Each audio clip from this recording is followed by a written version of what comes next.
Ahoy! Always wanted to do that just because of the cool little Pewter Report podcast intro we have now. Little pirate theme, little ahoy, matey. Arr.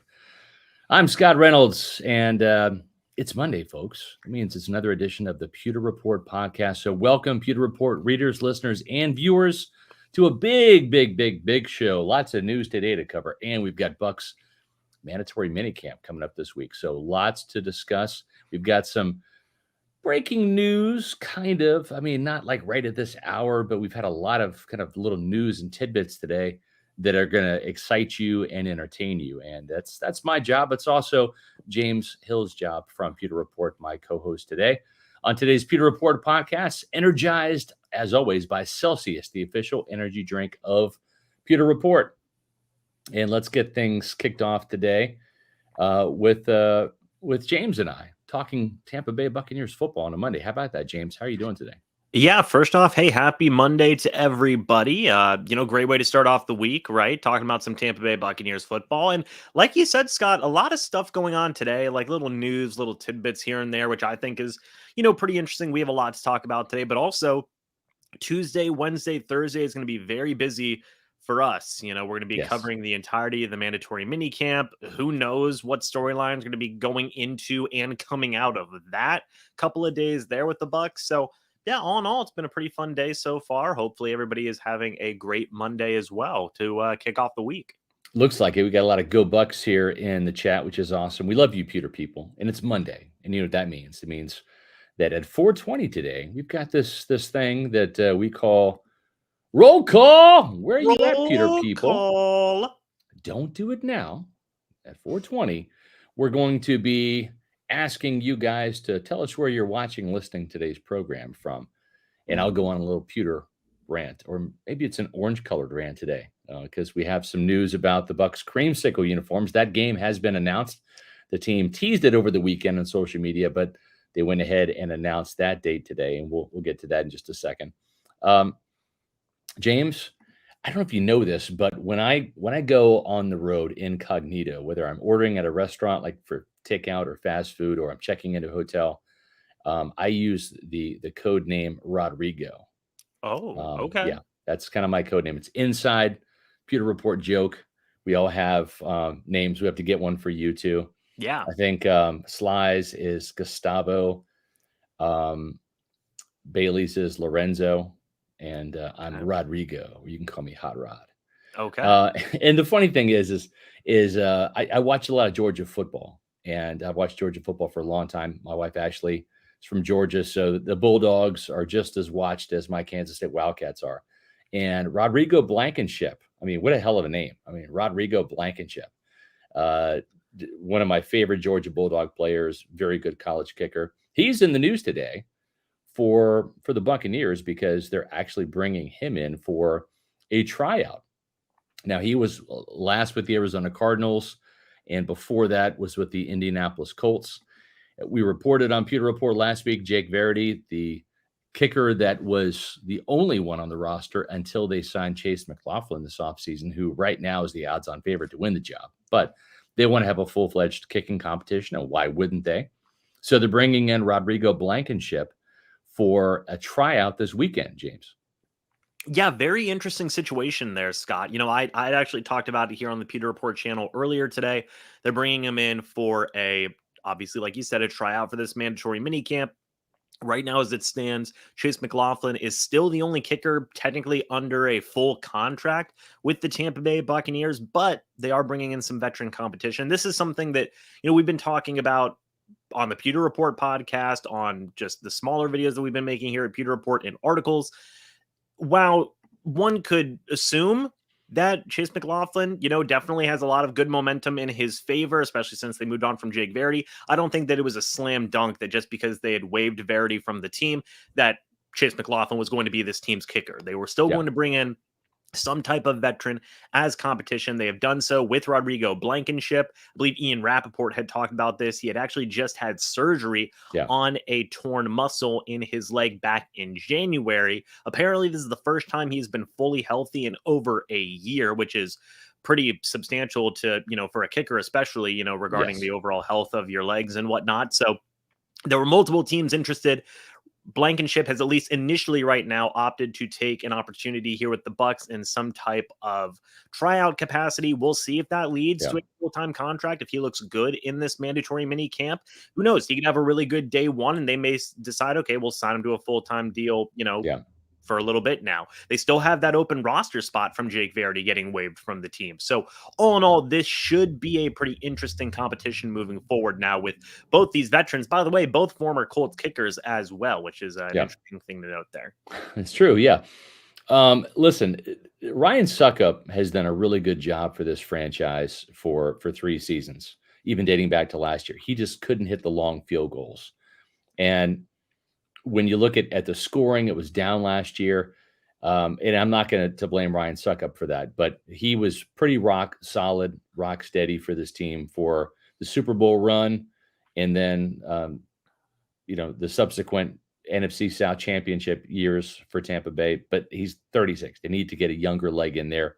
And so this makes sense to bring in McLaughlin and also Rodrigo Blankenship. And we'll see if he can win the job or I should say win a tryout job and then have a chance to win the job in training camp. And we'll see how Rodrigo goes this week. It's going to be a big week. We weren't expecting to talk about kickers during mandatory minicamp, but we are now. So yeah, and and one thing that's so interesting too is obviously Ryan Suckup, like you said, Scott, was really consistent for the Bucs, and 40 under territory, maybe even eke it out a little bit to like say 42, 43 yards, but obviously the Buccaneers want to have a guy who can extend the range of how they can score points, right? Yeah. If you can get a guy from 45 plus who can kick consistent field goals, Chase McLaughlin was 9 of 12, I believe, in the past, in terms of 45 or 50 plus yard field goals, things along those lines. So it's all about extending that range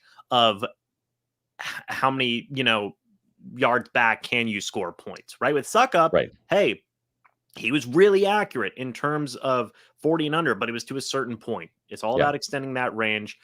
The best kickers in the league, right, can kick from any type of range, even 45 plus. So it's all about extending that range to be able to put more points up on the board. It's still a field goal league, James. I mean, these games come down to 3 points, 2 points, 1 point. That's just how it is. It's still a close competitive league. You have to have a good kicker. I mean, you can go back through the Super Bowls and people say, well, teams that win the Super Bowl have a franchise type quarterback, and that's usually the case. You got some Nick Foles in there, some Brad Johnsons, right? You have some guys in there that aren't perennial Pro Bowl players, that aren't franchise guys, that are rewriting the record books, that aren't considered some of the game's greats.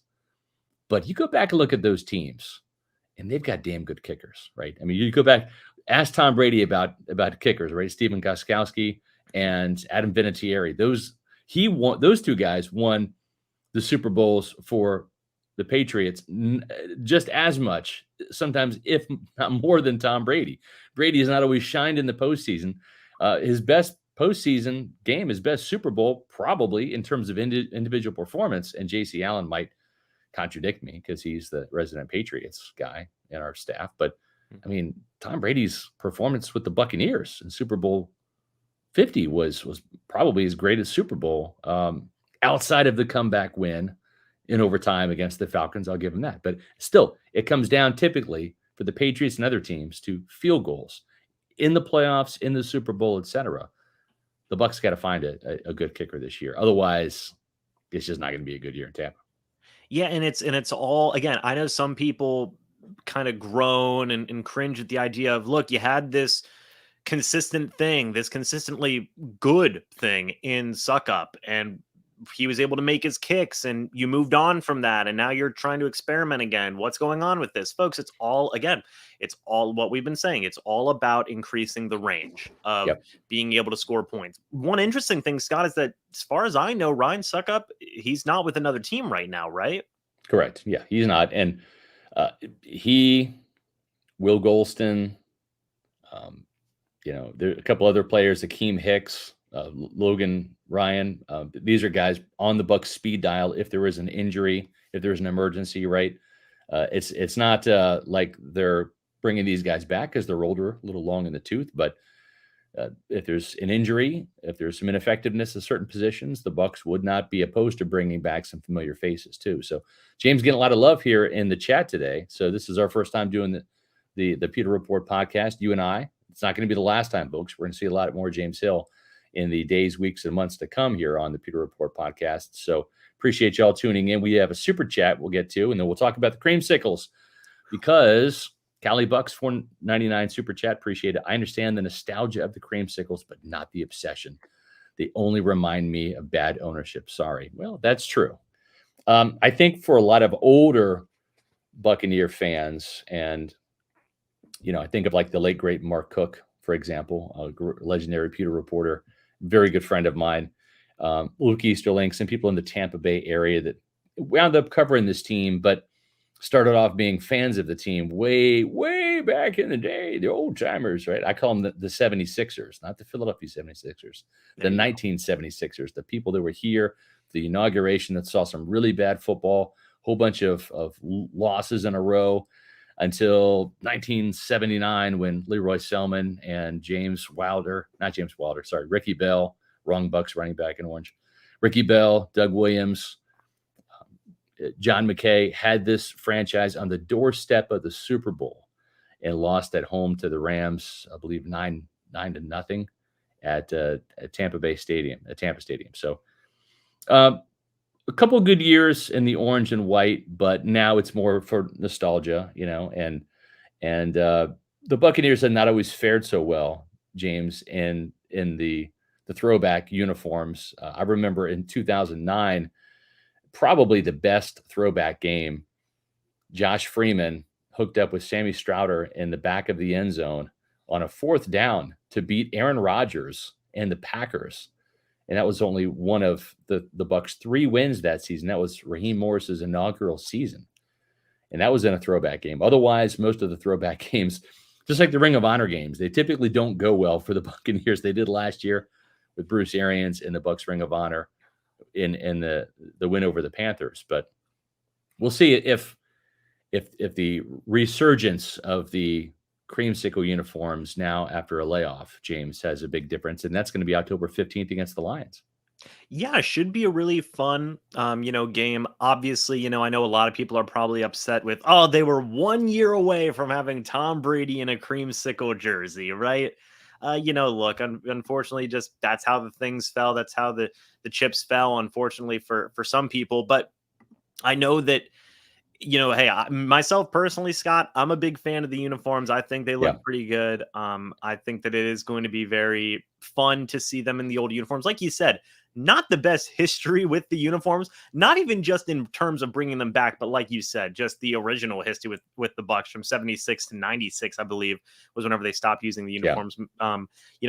There was some good moments in there, but majority of it was pretty tough history there in terms of winning football games and being a productive franchise, let's say. But again, it's always a cool look. You even saw the old mascot, I believe, for the Buccaneers. That's right. The him and Captain Fear. I believe I saw something on the Buccaneers social media with them doing like a little photo shoot and stuff like that. It's just an all in all pretty cool thing to see. Really cool time against the Lions too, a team that, the Bucs have had some good history with. I do remember, I think somebody had talked about this in our community tab, Scott, here on the YouTube channel, where they had said whenever they look at the creamsicle uniforms, especially against the Lions, all they can think of is Barry Sanders just demolishing that team. Right. So, definitely the hope is that does not happen, for Bucs fans this upcoming game here against the Lions. I believe that's October 15th, correct? Week 6. Yep, absolutely. And it makes sense too, because I thought it was going to be one of these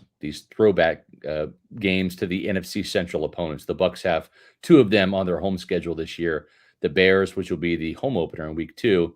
And that was just too early. You can't do the throwback games to start the season at home. That's got to be probably all white, which is their typical vanilla looking combination. I don't like the all white look, James. I'm sorry. I know people say it looks clean, looks fresh, whatever, teach their own.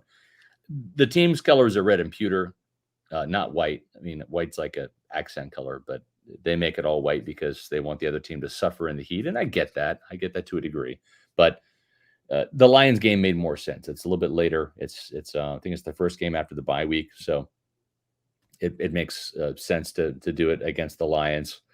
And as we had one of the chat members here talked about, and I can't pull it up here because I forgot where it was, but talking about how the Honolulu blue with the Lions against the creamsicle orange, that'll be a good color combo for that game. So yeah, so listen, speaking of orange, folks, if you have not tried some of Celsius's new flavors, you need to get with the program. I'm sure you've probably heard about this, but they've got Fantasy Vibe. And to some people, the creamsicles are a fantasy vibe all to themselves. And the fantasy vibe, I had one the other day. I meant to save it for today's show as a prop, but I already drank it. Sorry. It's the sparkling mandarin orange with marshmallow combination. It's very sweet. If you like orange, give the fantasy vibe a try. It's a fantastic flavor. Some days, James, I don't know if you know this, but I need 2 Celsius, and today is that day. It's just a Monday. It's a busy day. I'm going to crack open. Here's the sound effect right there, cracking open. A lemon lime. That's the other flavor right there, one of the newer ones. Sparkling lemon lime. Absolutely fantastic in the afternoon because it's not very sweet, but they've got some other flavors too. The new Oasis Vibe, which is the sparkling prickly pear and lime. That's one of my afternoon favorites as well. So whether it is getting you up in the morning with the energy that you need or the essential energy that you need to power through the afternoon at work, or maybe kickstart your workout, make Celsius your number one pick. That's what we do here at Pewter Report. They're the official energy drink of Pewter Report. Where can you find Celsius? Well, it's easy. All you have to do is go to Celsius.com, click on the store locator, and type in your address, and you'll find all of the convenience stores, health and fitness stores, grocery stores, and bodegas where you can grab a can of Celsius, then try a couple flavors. Once you find the ones that you like, go to Amazon and subscribe in bulk and save some money with the subscribe and save package. They ship them right to your door. It makes it super convenient, so you never run out of Celsius. Celsius, the official energy drink of Pewter Report. James, we are perilously close now to the roll call, which we do on Mondays, and it's fantastic. So we're going to be putting up your addresses and your locales of where you're watching the show from or listening to the show from. And James, I want you to kind of talk about, I'm going to give you a topic for roll call here, put you on the spot a little bit. I want you to opine on whether the Buccaneers are doing the right thing by having the orange jerseys and the white pants as they've done for every throwback game, or whether they should bring back this look right here, which is the orange pants and the white jerseys. So get your thoughts prepared about that, and we'll see. We'll get your take on it. And also, too, Buccaneer fans, we want to see your take in the chat, whether there's some merit to maybe mix it up and go with the look that Sam Weish, former Buccaneer coach, helped perpetuate, which is getting the orange pants into the fold. So we're about ready to do roll call. But before we do that, Devin White, we talked about this story today on Pewter Report. He is expected to show up tomorrow for the mandatory minicamp, which is good news for the Buccaneers, for Devin White, and for Buccaneer fans. Will he continue to be a hold-in, though? Is he going to practice and participate, or is he going to just say, I'm here, don't find me? We'll have more on that story in just a minute. But right now, as we mentioned, it is time for roll call. Roll call. Where are you at, Pewter people? All right, James, take it away. Should the Buccaneers stick with the orange jersey, of course, that Bucco Bruce helmet, and the white pants, or should they go with the Solstad look right here, which is the orange pants and the white top? Or should they go like they did with the pewter, full pewter? Should they go orange on orange for just a crazy color rush throwback look? Take it away, James. Yeah, well, firstly, no to the color rush orange. No way. I would not be a fan of that at all. I think that would look absolutely terrible in my opinion. But to kind of go back and kind of look at the two options there. Myself personally, I'm more of a fan of the orange tops. I think whenever you really think back on the essence of historical Bucs and seeing some of their highlights or maybe some of their lowlights in some situations, you do kind of associate it with the orange tops.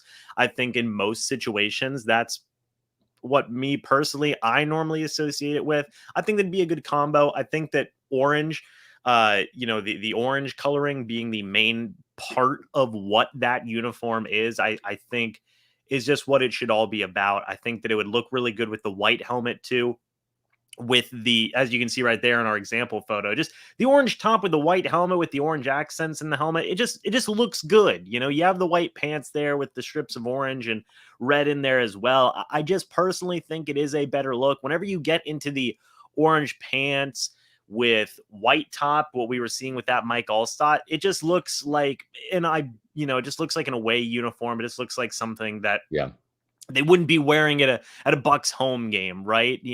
Whenever you look at, this is a home game, this is a home throwback creamsicle jersey game, I think that you just got to think about the orange tops with the helmet, with the white pants. That's kind of, in my opinion, like the essence of old school Buccaneers throwback uniforms, Scott. Yeah. I'll put this up here and we'll continue on with the roll call here in just a second, but Jonathan has a really good kind of comment here. San Diego, why not have two throwback games? One wearing the creamsicle top with the white bottom, the other wearing the white top with creamsicle bottoms. That's interesting. Kind of mix it up and maybe, appeal to both, fans there. I'll say this though, when it comes to the throwback games, and I have to kind of get some clarification from the team. This counts as an alternate uniform. And the Buccaneers already have their all pewter look that they break out for games. They had only done that once last year, and they've done it a couple times in previous seasons. So I don't know if they're shying away from the all pewter look. I think it's pretty cool, to be perfectly frank with you. Mm-hmm. But to me, it just seems like, I'd rather see the all pewter look in just one creamsicle game, especially if it's going to take the place of some of those alternate uniform games that they're allowed to have, right?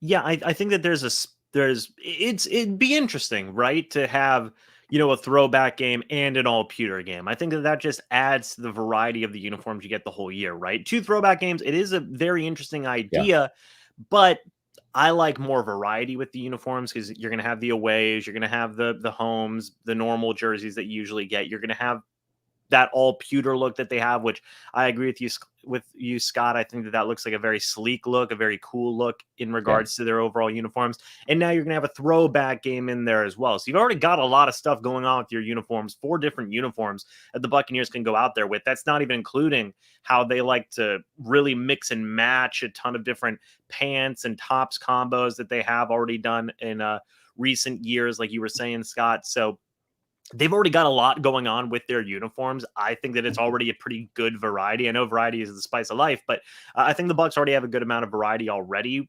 And we should see, hopefully some really cool games coming up here with the all pewters, with the throwbacks, with the homes, the aways, and all of the above. Yep. Well, we're done talking about kickers and we're done talking about creamsicles. Let's talk some Tampa Bay Buccaneers, shall we? Yeah. Let's get to today's topic, which is the storylines that we're going to be watching. There's our cool little graphic right there.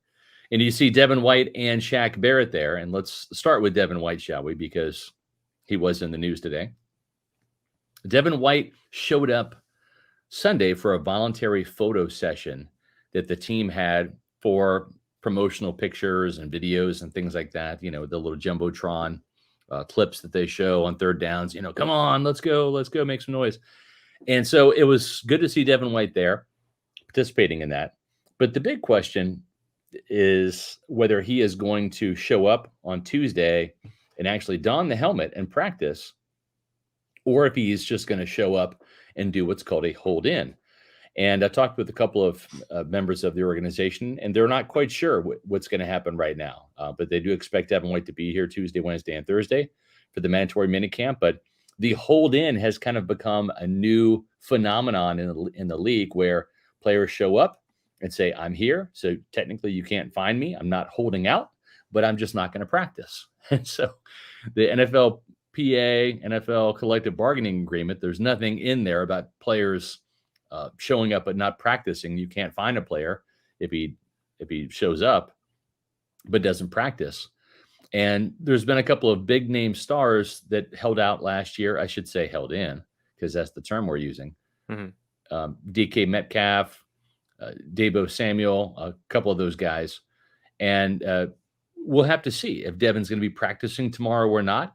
And if so, will we get a chance to talk to Devin about his failed trade request, something that he wanted to deploy as a means to get a new contract. It didn't really work this offseason.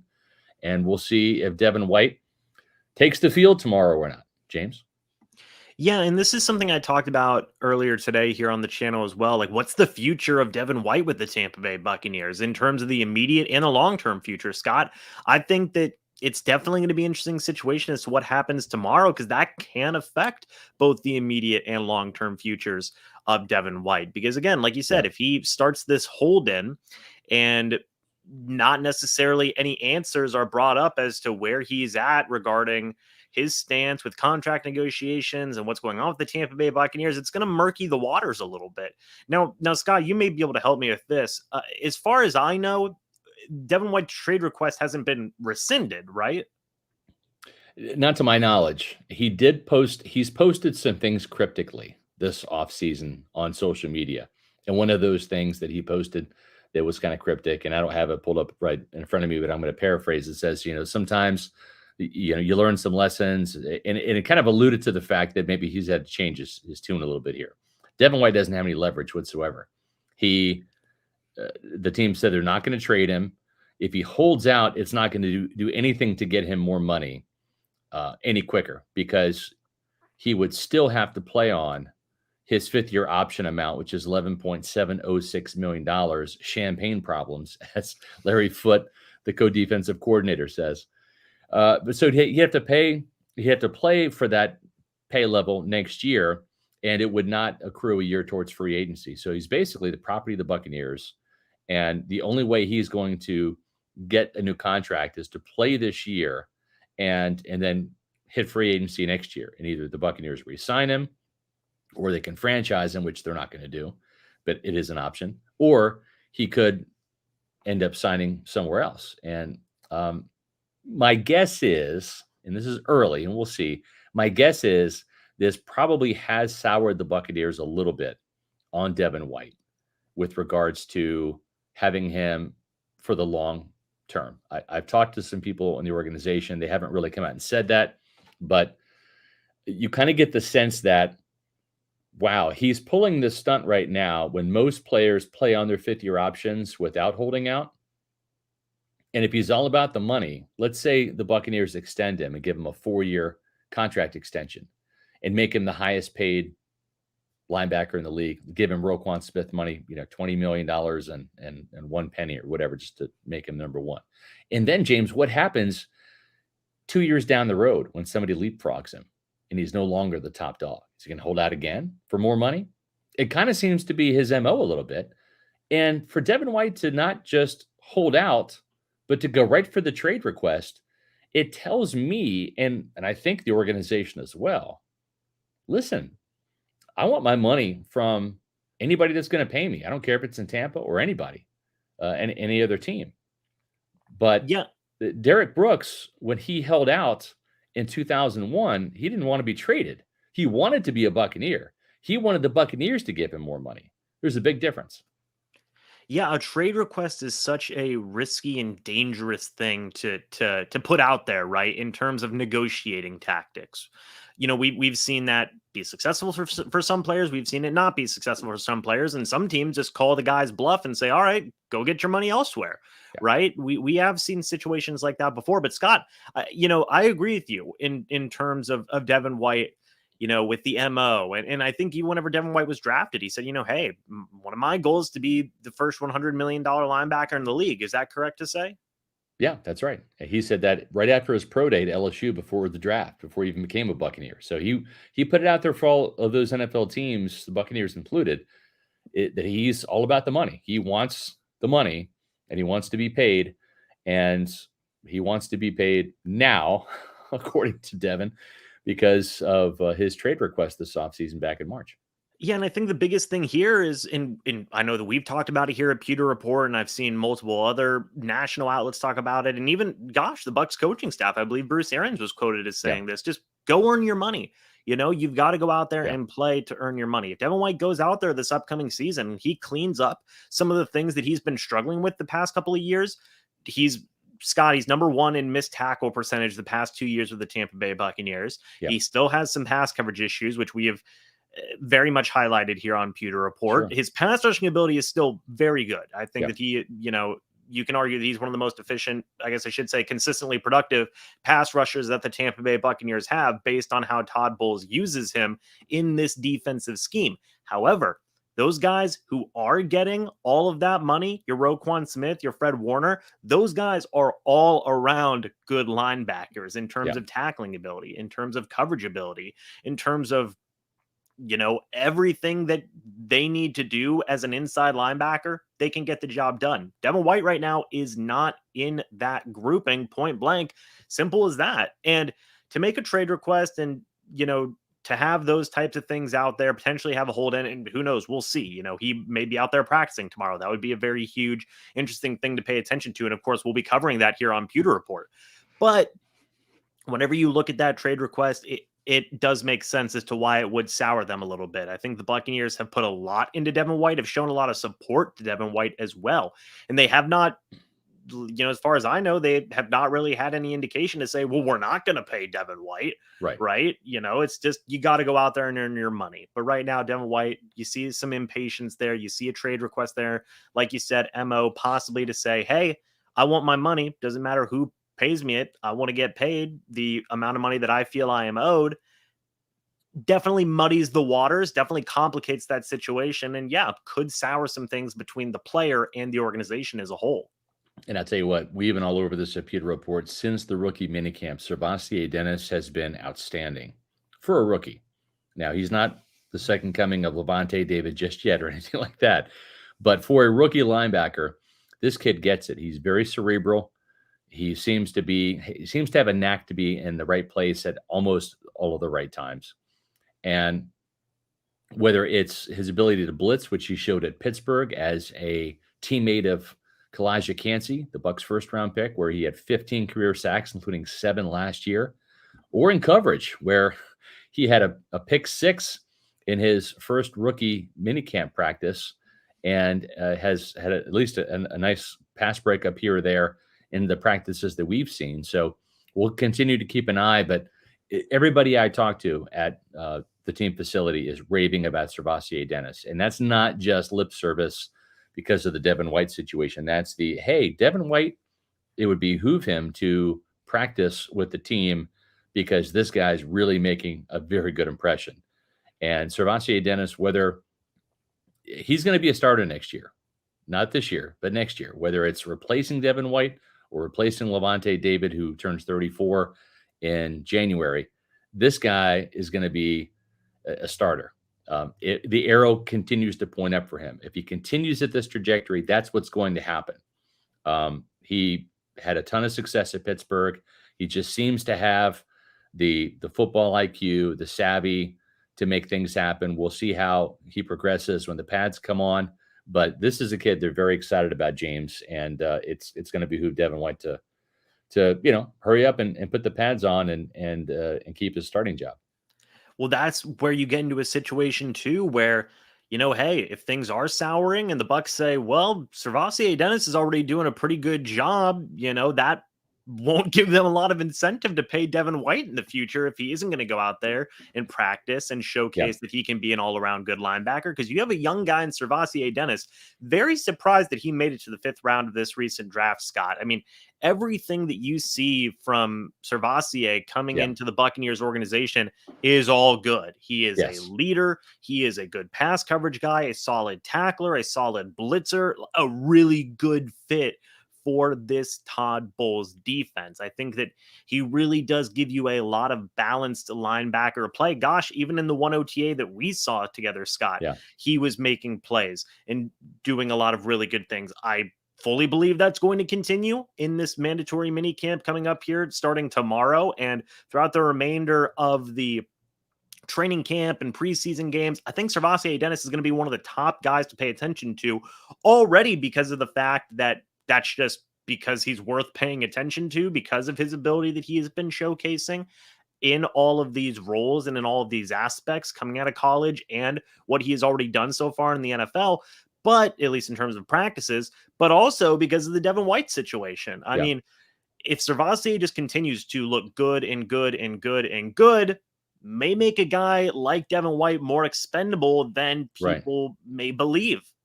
Yeah. We're getting way ahead of ourselves here, but I don't think this team is going to trade Devin White, but if they do, it might be at the trading deadline if they can get a good offer, and we'll see how the whole season transpires and how Servassier Dennis looks, and if he's playing some during the regular season, what Devin White's attitude is, how his level of play is, et cetera. It's going to be a fascinating position to watch, that inside linebacker position. Another fascinating position to watch, the center position, Ryan Jensen. We saw Ryan Jensen at Bucs OTAs last Tuesday for the first time. Now, he's been around the facility this offseason, but showed up wearing a brace. You don't see it in that picture, but did have a knee brace on. And we'll have to see whether he ends up practicing or not this week. He was asked about it. Todd Bowles was asked about it and wasn't exactly clear whether it was a definitive that he's going to play or not. He said, we'll see. But James, if Ryan Jensen doesn't participate in the OTAs, if he's a bystander, what does that say about his readiness for training camp? Now, he'll have an extra 6 weeks to prepare for training camp, but we did see this guy play, although it wasn't very well, to be honest. And I'm not trying to criticize Big Red. He gave it a go, but this was not 100% Ryan Jensen we saw against the Cowboys in the playoff game. No, and you just talked about it too. What does this mean for the readiness of Ryan Jensen come training camp and, possibly in the regular season as well? I think a lot of people had thought, and there was so much, I want to say vagueness is one word I could use, but there was just so much unclear answers regarding Ryan Jensen's injuries and the specifics of it, Scott, for a long time, right? Yeah. Yeah. And, he's a Pro Bowl caliber player when he's healthy, but at age 32 now, and you see that knee brace right there in that picture, a big bulky left knee brace. Does the team feel comfortable enough to let him practice? Even in OTAs, we've seen some players go to the ground. Sometimes that happens. It's supposed to be non-contact, but at the same time, you do have a little bit of pushing and shoving there. You have offensive linemen, that are positioning themselves in a hole, and all of a sudden the running back will trip and fall and land on a lineman and take out a defensive lineman, et cetera. It's football, right? Messy things happen sometimes. Training camp's going to be a little bit more brutal in terms of the contact, et cetera. Ryan Jensen got hurt in the second day of training camp last year when there weren't any full pads.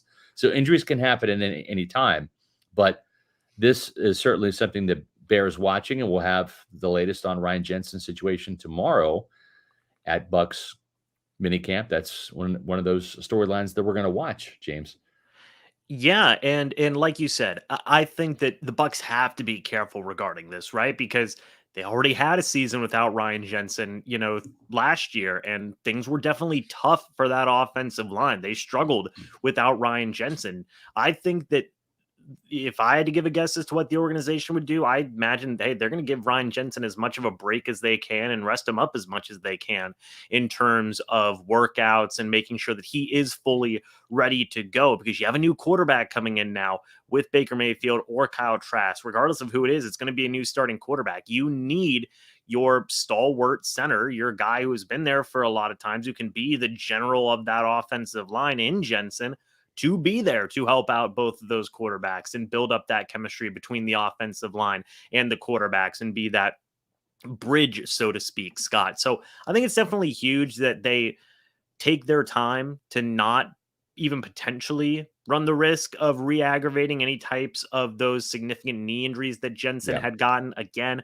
coming in at the being at the age of 32, he's getting a little bit up there where it's going to take longer to recover from those types of injuries, those long-term types of injuries. So I think it would definitely benefit the Buccaneers to be as cautious with this situation as possible and give Ryan Jensen as much rest as he would need. Yeah, exactly. It's going to be a bit of a risk, bit of a gamble with Ryan Jensen this year. And folks, if you want to do a little bit of risking and gambling, the place to do it is at MyBookie, of course, the official online gaming partner of Pewter Report, where you can get up to $1,000 in your first deposit bonus by visiting mybookie.ag and using the promo code Pewter. Major League Baseball is in full swing. NHL playoffs are coming to a close with the Stanley Cup Finals, and the same can be said in basketball with the NBA Finals. I'm looking for my newly adopted Denver Nuggets to close out that series tonight at home. Go Nuggets.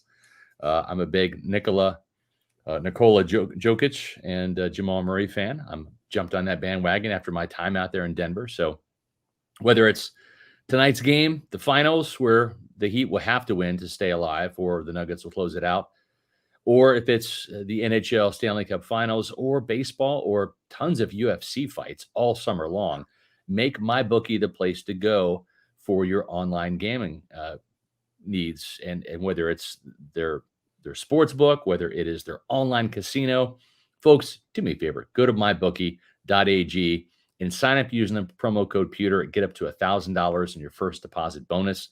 So if you deposit $500, let's say, and you're a first-time depositor, they're going to match that and give you $500. That's free money, folks.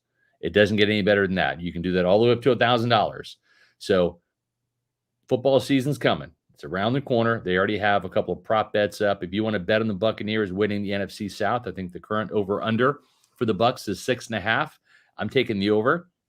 Go to mybookie.ag and place your bets. But first, sign up and use that promo code Pewter when you do to get up to $1,000 off your first deposit bonus. As we continue on here, James, and we also want our viewers and listeners out there to make sure that you're subscribing to Pewter Report TV, which is our YouTube channel. We're over 10,700 now. We're getting perilously close to 11,000. James has got some great content up, Matt Matera as well. I've got the Bucs mailbag video version coming later today for today's Bucs mailbag. The last one was well received last week. So tons of great content. We'll have plenty of content on our social media platforms, including Pewter Report TV, throughout the Bucs mandatory minicamp starting tomorrow. So be sure you stay tuned for that. And make sure that you like all of our videos too. When you subscribe, that helps us grow the Pewter Report TV subscriber base. But when you click the like button on all of those videos, what it does is it tells YouTube, hey, these are cool videos. This is great content. And it puts our content in front of more awesome Pewter people like yourselves. So James, another thing we're going to be looking at tomorrow, aside from Devin White and Ryan Jensen, is we're going to continue to keep an eye on this quarterback competition, right? Now, the interesting thing is we've only had Tuesdays to watch the OTAs. Now we're going to have 3 straight days to watch Baker Mayfield and Kyle Trask and see how they handle the day-to-day matchups. The coaches, the scouts, they've seen all this now because the Buccaneers have consecutive OTAs that we're not privy to seeing. We're only allowed to watch one per week. But the mandatory minicamp will be there all 3 days, and we'll get a chance to see not just Baker Mayfield get some starts like we already have, but Kyle Trask will get a start or two, I'm sure, during this week's action. Yeah, should be a very interesting competition. It already has been an interesting competition to kind of keep tabs on and see. We've seen some overreactions in one way with the overthrows in some situations. I know we had talked about that here on the Pewter Report podcast already regarding some overreactions to some of those overthrows that have been made by both quarterbacks. Look, folks, at the end of the day, it does happen. I mean, it does. It happens to every single quarterback ever throughout the history of time. And it's going to happen here. But what's going to be so interesting, Scott, is like you said, multiple starts potentially for both guys with different types of matchups. Who's going to string together consistency while we're watching? I know we're both going to be there all 3 days. Which guy is going to really set themselves apart? Is it going to be Baker Mayfield really setting himself apart? Is it going to be Kyle Trask? Are they still going to be really even neck and neck types of situations going in there? That's going to be really worth paying attention to, with all the different weapons that are going to be out there, all the different wide receivers that they're going to have at their disposal, tight ends, running backs, a lot of different types of throws that they're going to have to make, still trying to install a new offense with Dave Canales' offense. There's going to be a lot that goes into this quarterback competition, and it should be even more intriguing now that we are going to get 3 straight days of paying attention to these guys. Expect plenty of content about this quarterback competition in the next 3 days here at Pewter Report TV, here on YouTube, and across all of our social medias as well, because man, oh man, it should be a very intriguing battle to watch, Scott. Agreed. Another storyline we're going to follow, and this one has a real sense of tragedy associated to it, unfortunately. But Shaq Barrett, he's not cleared yet to practice, so we don't expect him to be out there practicing. If he's going to be at the mandatory minicamp, it's either going to be outside, standing there as a bystander watching with the jersey on but no helmet, or he's going to be inside doing some physical therapy. And I'm not sure if Shaq will be made available to the media, but it would be good to get an update from him about his rehab, his recovery. The last time we kind of talked about this, last time we heard about it, he was actually on the Loose Cannons podcast, where he said that he was going to be the goal was going to be have him be ready by the start of training camp. That's where he was looking to be back in action.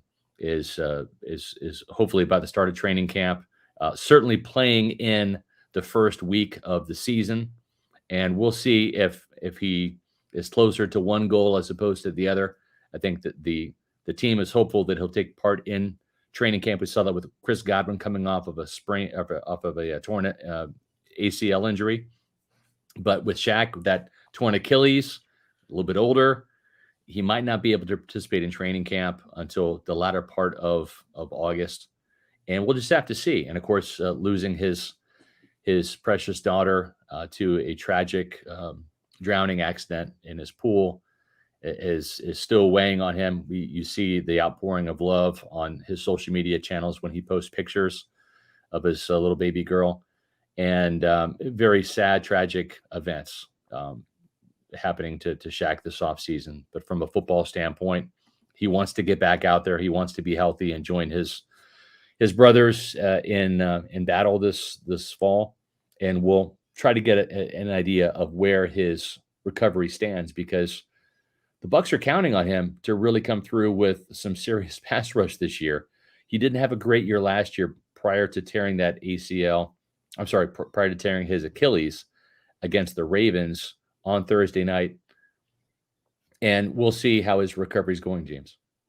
Yeah, just again, Shaq Barrett's been through a lot recently in the past calendar year, just obviously with the injury, and then of course the heartbreaking situation with him losing his beautiful child. Just, it's been a lot, to deal with for Shaq Barrett. But as you said, from a football standpoint, him getting as healthy as possible is the goal, right? Yeah. And I imagine the Tampa Bay Buccaneers are going to be, again, very cautious with that situation, much like what they will probably do with Ryan Jensen, because Shaq Barrett is expectedly going to have a pretty big role on this defense moving forward. He still is one of the top pass rushers on the Tampa Bay Buccaneers, and he is going to need to generate a lot of pass rush. The Buccaneers definitely need him to be that top guy that he can be for this team. And, he's also got to lead some young guys in that room as well, Scott. Yeah. You have Anthony Nelson there, who the team re-signed to a pretty decent deal. You've got Joe Tryon-Shoyinka, who's coming into a very pivotal year this upcoming season. Yeah. You have Kalijah Kancey, who the team has brought in as well. Yaya Diaby, their 7th round selection, Jose Martinez, their 7th round selection that they had taken as well. There's Rodriguez. Thank you. There's a lot of young guys in that room that Shaq Barrett can lead by example, can just grow those guys, teach those guys up to really overall have a pretty young, productive, efficient group of pass rushers at their disposal. So Shaq Barrett is definitely going to have a pretty big role in this upcoming season, not just as a player, but also as a mentor and just really a glue guy for that edge rushing room. Yeah, and the team did not extend his contract this year when they could have because they need some salary cap room, but they're not sure at age 31, and he'll be 31 later this year in November, if he still has it and if he's going to be able to come back from his Achilles injury and be that $18 million player or not. And so they don't want to push dead cap money in any more than they have to into further years. So really the only guy that they can extend, and Pewter Report kind of broke the news on this, and we haven't seen it quite yet, but it's coming. Mike Evans will get a contract extension this summer. They have to do that to sign their 3 remaining draft picks. I'm talking about Kalijah Kancey, Cody Mauch, and Yaya Diaby. Because the players that they've signed, the other 5 draft picks, they fall under that top 51 salary where they don't really count against the cap yet in the offseason. Only the top 51 salaries of your 90 Buccaneers count against the team salary cap. But those players, because they're drafted higher, will have higher rookie salaries. And so that's why they'll need Mike Evans to extend him to get some of that salary cap room. They can kind of create around $10 million or so, $9 to $10 million by making that move. That will come at some point in time this summer. Will they start contract extension talks this week? We'll have to see. Don't expect Jason Light to comment on that, but it's coming. It has to. And for Mike Evans, he wants to retire as a Tampa Bay Buccaneer. The organization wants the same thing, and it makes sense. It's just a matter of when, right, James? Yeah, and I think that this is something, Scott, that, gosh, the Bucs would have done anyway, even if they didn't need salary cap. I think that, like you said, having Mike Evans here is something that the organization wants. It's something that Mike Evans wants. One of the ultimate team guys that you will see, right? And we even talked about, or we even had a couple of videos in the past couple of days from the Mike Evans family foundation, or from the Evans family foundation. Shout out to JC Allen for getting some of the footage on that regarding Mike Evans and just kind of all the different things that he's been doing here in Tampa, in the community, and building trust with his quarterbacks and thoughts on the new offense and all these different types of things that have been going on. You know, Mike Evans, again, is a guy that the Buccaneers want to keep around, Scott, much like what you said. It's going to free up a little bit of salary cap as well, to where the Tampa Bay Buccaneers can sign some draft picks, have a little bit left over just in case there's some injuries or anything along those lines. So it'll definitely help out a lot, and it'll also ensure that the Buccaneers keep, I would say, probably the most impactful, I guess I should say the best in terms of offensive skill position players they've had in franchise history. Long lost leisure. Give Evans a 5-year, $100 million contract for the name Devin White written with a line through it. Oh boy. That's good. No, here's what's going to happen. I think you're going to see the Buccaneers give Mike Evans the Chris Godwin deal, $20 million per year, maybe $1 or $2 more. Evans is not about the money, but this is a respect thing. And I think that they want to make those two guys, Evans is 1A, Godwin 1B. That's how they are in this organization. I think this team is probably going to shoot for that number. That's a very fair number for Mike Evans, still producing 1,000-yard seasons. The touchdown number has to come back up. It fell from 14 down to 6 last year. The team probably wants it 8, 10, 12. He's capable of getting double digits. So I'm sure Mike Evans is frothing at the mouth when he hears that they're going to be throwing more fade passes to him in the end zone and the red zone, because that's where he has thrived for sure. Last bit of storyline that we're going to take a look at here. We know Rachaad White is going to be the number one guy in Tampa, at least to start with, at the running back spot. But Chase Edmonds, we saw him practice a little bit last week, and I'm sure we'll get a healthier dose of a healthier Chase Edmonds this week during mandatory minicamp. Can he hold off Keyshawn Vaughn, who's entering a contract year? Edmonds is on a 1-year deal.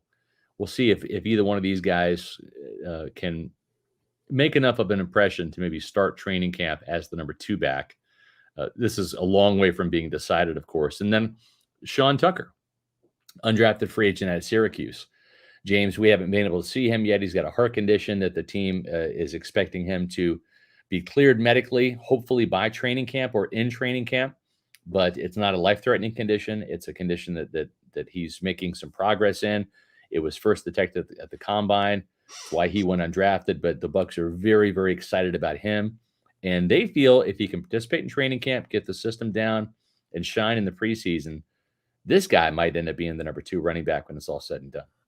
Yeah, what an interesting scenario going on right now regarding the number 2 running back spot, right? The team moved on from Leonard Fournette. Rachaad White was put into that number 1 role, and we'll see how he does. There's definitely a lot of positive momentum in his favor, but you have a lot of different guys in that potential number 2 spot that is really going to make for a long competition, I think. I think you have Chase Edmonds there. He's been a veteran. He's been around the league a little bit already with some different teams. With, the Arizona Cardinals was where he really made a name for himself in terms of making the most with his opportunities. I believe he was with the Miami Dolphins last year, Scott. Is that correct? Correct. Right. So he didn't necessarily get a ton of playing time there, did some things here and there, but nothing too much going on. And now he's with the Tampa Bay Buccaneers on what is essentially a prove-it deal, Scott. Yep. And, we'll see how Edmonds does. If he showcases abilities and efficiency that we saw when he was with the Arizona Cardinals, the Bucs have themselves a pretty good number 2 running back on their side. But it's going to be all about how he's going to be able to show up on this prove it deal and really, again, quite literally have to prove that he does deserve that number 2 spot. Keyshawn Vaughn's a very interesting situation because, again, former 3rd round pick of the Bucs just hasn't been used a lot since he's been drafted by the team, to the point where you really got to question, what was going on with that pick, because he's been inactive for handfuls of games in the past couple of seasons. He hasn't gotten a ton of opportunities whenever it was Ronald Jones or Leonard Fournette, or whenever it was Leonard Fournette and Rachaad White. Keyshawn Vaughn's just kind of been that guy who's just been either a 3rd back, a 4th back. You're right. It's going to get into training camp. I mean, when the pads come on, the preseason games, much like the quarterback spot, this backup running back job will get settled for sure. And we're going to figure out tomorrow if Devin White is going to be practicing or not. And we'll see if that gets settled.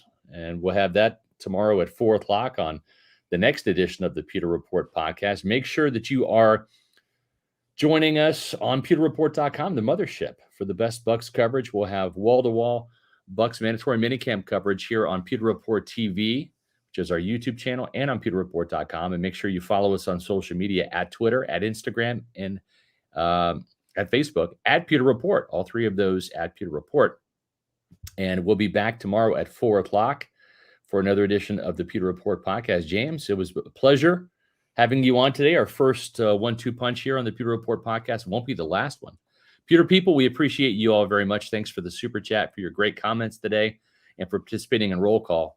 We saw a bunch of international Buccaneer fans, which is always fun, plus a lot of Floridians and folks from around the country. So for James Hill, I'm Scott Reynolds saying we'll see you tomorrow for another edition of the Pewter Report.